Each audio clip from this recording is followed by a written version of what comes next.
Ішкі істер министрлігі есірткі қылмысына қарсы іс-қимыл департаменті Ақмола облысының полиция департаментімен бірлесіп, прокуратурамен келісілген ұзақ мерзімді әзірлеу мен жедел тергеу іс-шараларының кешені барысында есірткі сатумен айналысқан ұйымдасқан қылмыстық топтың әрекетін тоқтатты.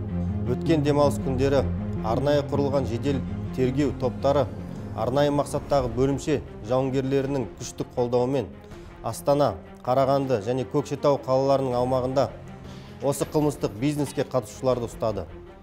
Жедел уәкілдер осы қалалардың аумағында есірткі жасырып кету арқылы таратумен айналысқан 12 адамды анықтады.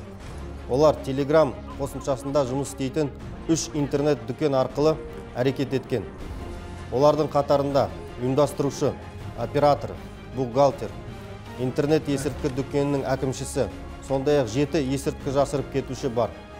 12 мекенжай бойынша жүргізілген тінту нәтижесінде 3 келіден астам гашиш, сонымен қатар дайын орамдар, есірткіні буып түйуге және қолдануға арналған түрлі құрылғылар, қылмыстық бизнеске қатысты құжаттамалық растамасы бар техника мен ұялы телефондар, сондай-ақ интернет дүкендердің қаражат қозғалысы туралы жазбалар тәркіленді.